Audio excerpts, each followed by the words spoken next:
Welcome to Q&A with, a show where I focus on the role behind the person to give you some insight into how to operate in their world. Hello, my name is Davo, and today we have Oana Gavrila, known as Oana Dad, and I am a abstract figurative artist, future very successful one. Thank you for being here. Thank you very much for having me here. Can I just say your artwork looks absolutely amazing? Thank you very much. I'm really happy that you noticed it on Instagram and and it touched you in some way. I did give it a couple likes. So. Yeah. Just a couple. Just I need more. Yeah. We'll see how this interview goes, and then maybe you get a couple, a couple more. So, are you able to explain exactly what an abstract figurative artist is? Okay, so basically figurative art, abstract figurative art is just a combination of the two, abstract art and figurative art. Figurative art retains a strong reference to the human figure and the human, face. And now the modern figurative art is different from what realism used to be. And what contemporary artists did was combine the two. So they have a contemporary realism approach to the figure, and then they come in with the abstract elements. So this is abstract figurative art. Okay, and within that explanation, how would you best describe your own personal touch? Because I always loved portraiture and I always loved abstract art, I had to find a way to combine the two of them. And what I did, I started with first painting the portraits, later on the figures, and I thought about how would I make them more abstract. Not the faces, but to do something about the background maybe, or add some abstract elements to it. And I just create from scratch the portrait, the figure, and then I know what I want to incorporate in terms of abstract, like shapes, the colors, the texture, the collage. And this is how I came up with being an abstract figurative artist. Why just abstract art? Why even choose abstract art out of all the other art styles? What is so appealing about the art? I think because I'm a very free person, I think that abstract art is basically freedom in an artist, because it's one thing to try to copy a landscape or a portrait or a still life. You're quite constrained by the thing that you want to copy and to render. When you're an abstract artist, you're just free to do whatever you want. You're just free to play with shapes, with colors, with textures. And I think this is what attracts me in abstract art, the freedom of expression. Okay, so then speaking of freedom, Did you have any formal training, or was it all just freestyle? No, so I'm a self-taught artist, and everything I have learned because I wanted it to. I also started painting 3 years ago when I had to heal from depression. And once I started, I couldn't stop anymore. It started from being a thing to help me get out of depression, but then gradually it transformed into a passion. And then I realized that I want to take it even further into a career. So everything I learn, it's on YouTube tutorials, and I am very grateful that we live in this century where we have the possibility to learn everything on YouTube. I went to library and I borrowed a lot of art books. I'm always researching and searching for other artists to get inspired by, and a lot of practice. So then, do you think the fact that you didn't have any formal training, do you think that plays into the whole freedom aspect of the art for you? Definitely. Let's talk about the process of your art, or the tools, I should say. Okay. What equipment do you use, and roughly how much does it set you back? Okay, so when you first start, if it's just passion, it's a hobby, you don't have to invest a lot. Now, being a professional artist and choosing to have this as my job, I invested in quite a lot of tools because I am a mixed media artist. And I also do abstract background and portraiture and figurative art. I need more tools. So I need, I counted them before coming here actually. It's around 16 brushes that I use. Although I have 50, but I use 16 range of sizes. Then there's the surfaces. I usually paint on stretch canvases. Then is the palette knives, but you can get cheap ones on Amazon and on other sites. It's not an expensive tool. And then I use these. These are free. I use paper towel. I use tissue paper, wrapping paper, and those are also free because I have a lot of gifts. I've got 2 kids and they receive gifts. I use magazine paper. I don't buy the magazines. I have nice friends that give them to me when they finish reading them. And then the paint and a few other mediums because I work with collage. So I need some acrylic medium gel that glues the paper on the canvas. And I roughly did a calculation. If someone wanted to start it right now and be a mixed media artist, they would probably require around 150 to 100 pounds. That's not too bad. It's not too bad, no. Maybe I should start. Maybe. Yeah, you should. I think everyone should have an art hobby or something because it helps. Yeah, we could be rivals in the art world, maybe. Yeah. Well, there's no rivalry. No, I don't believe in that. I think there's enough space for everyone.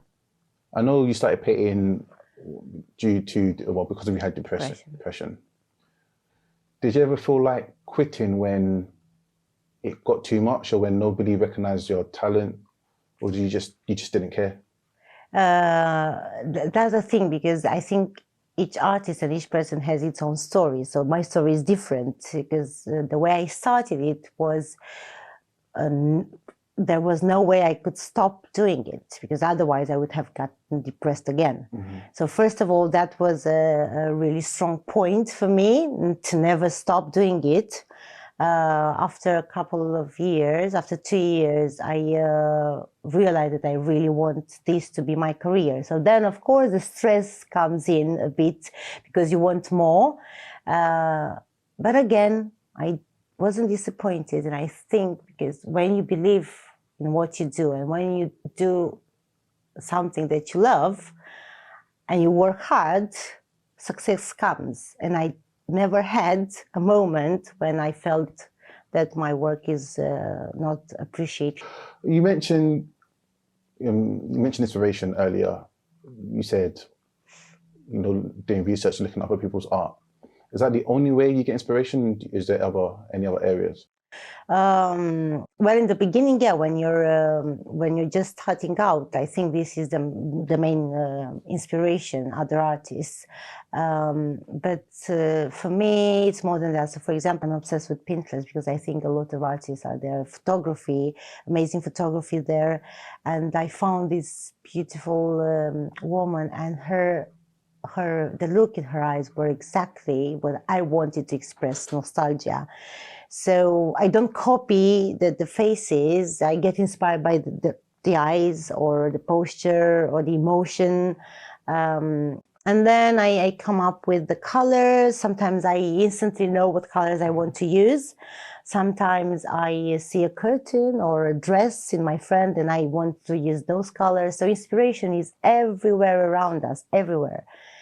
It's in the food that we eat. It's in a song that we listen. It's in a person that you meet. It's in your child. It's in your grandparents. So inspiration, I think, is not something set. It's everywhere in the universe.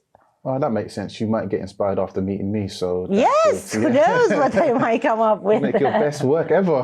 Yeah, if it's a masterpiece, I promise I'll give you some commission.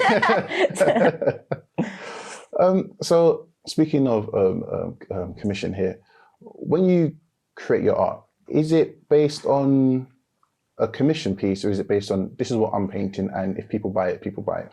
I know it's again a combination of the two. I mean, I don't think you can, in an ideal world, an artist would only create what he wants and not even think about if they're going to sell or not. But in this real world, we need to have an income.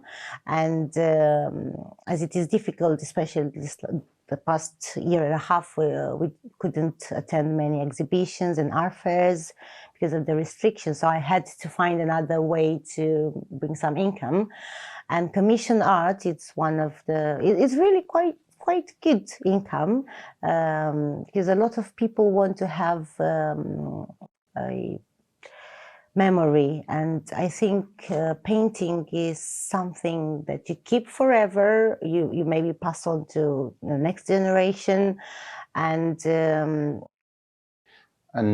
these commissions, is it mostly from individuals or is it from corporate entities? well, I've never thought about corporate entities. That's a thing that I should add on my list. No, it's individuals. I started with friends of friends, and then people on Instagram and on Facebook noticed my work. And because I worked for some influencers, Romanian influencers, now for some British TV celebrities recently. So this is where I get the commission. They see my work, they love it, and then they private message me or they send me emails, and we go from there. And then how do you determine the price of your artwork?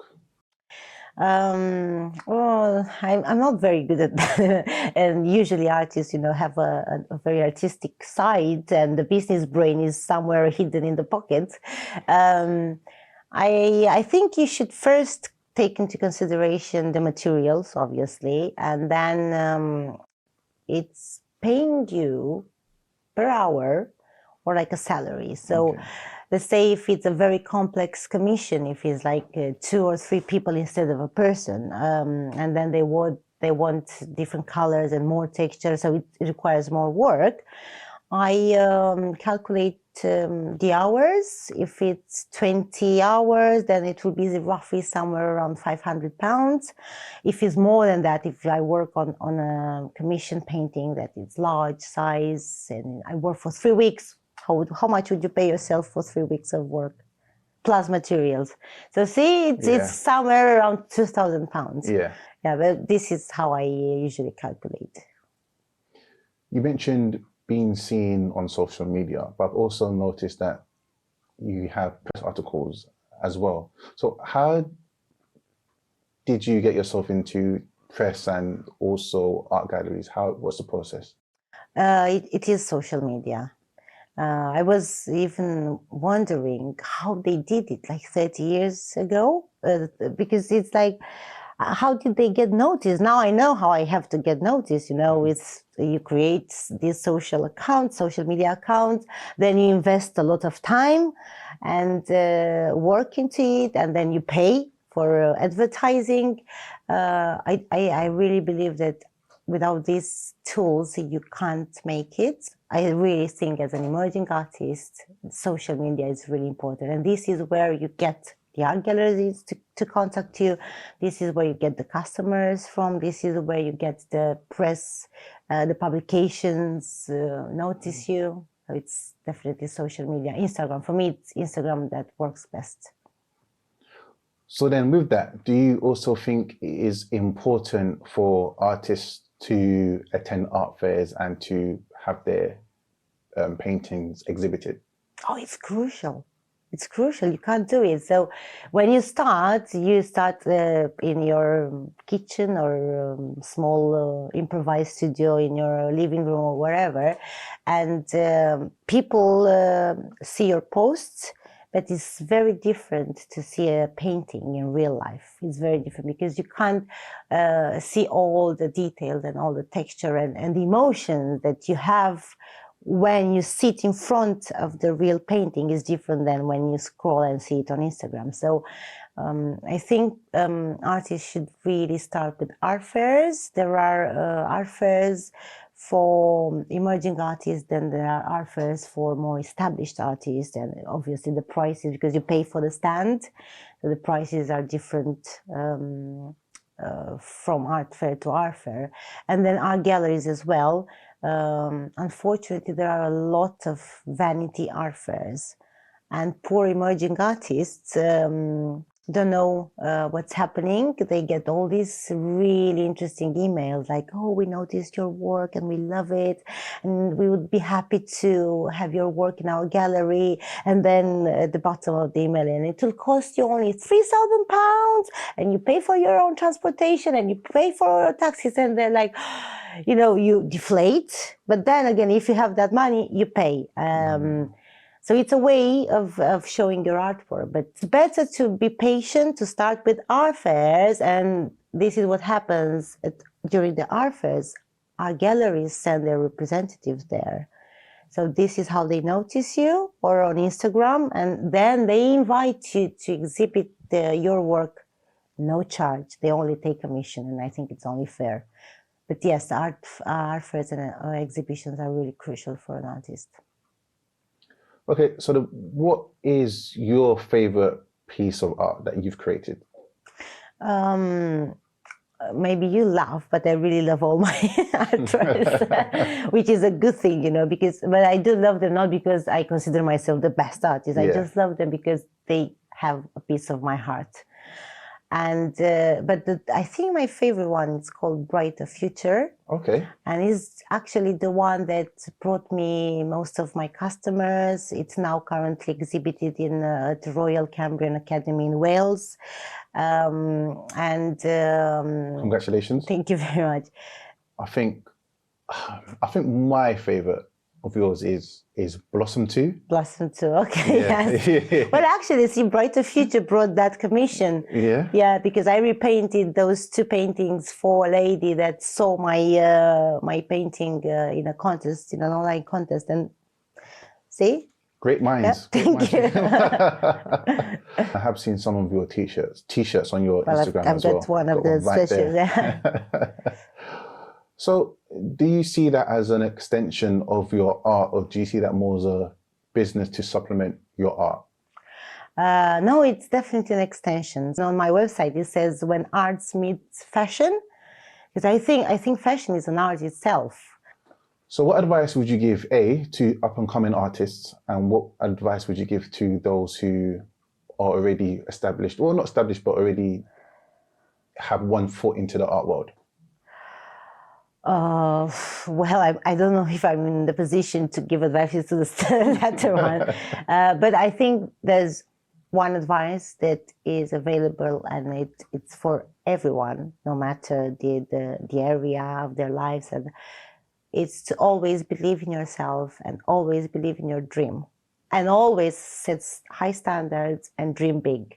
So it doesn't matter, even if you're like already a successful artist, you can go even further, you know, and use your art maybe in other ways, maybe. So I think this is the main advice, to believe in what you do. And if you're passionate about it, just let that be seen in your art. If you're doing just as a hobby, then there's no much advice I could give there. Just, you know, keep on practicing. Maybe at one point you will want to take it further. But if you're an emerging artist and you're just starting out, I think work hard, always challenge yourself. This is what helped me a lot. And I think, because I was asked by some artists, like, how did you evolve and improve your skills so fast without a tutor or, you know, a teacher? And I think what helped me a lot is challenging myself. So with every piece of artwork, I wanted it to be better, to add something new. In between the artworks, I was studying another artist and studying their techniques. And even when I go to sleep, I dream about colors and shades and textures. So it's, you know, a lot of time, a lot of passion, a lot of work. Challenge yourself, try new things, think outside the box, and that's about it. Okay, so then this is the final question. Okay, the toughest one. The toughest one and the best question. Okay. What song would you like to include on our playlist? Okay, so the song that I have been listening for years, since I discovered my passion for art, is Irene Cara, What's a Feeling? Because it says, take your passion and make it happen. So I still listen to that song every single morning because I believe this is my song. It feels like it was written for me, and I sing it out loud, and I really believe because this is what I did, and I think this is what everyone on this planet can do. Find your passion and make it happen. So I bring Kara with a feeling. Thank you very much for your time, Oana. Thank you very much. Okay, I'm very happy to be here. And don't forget, when you're on BBC, you have to have me for another interview, okay? No problem. Okay. Thank you very much. Thank you very much as well. Hi, everyone. This is Oana Gavrila. I'm an abstract figurative artist, and you've been watching Osani TV. Bye. If you've enjoyed this video, please do comment, like, share, and subscribe.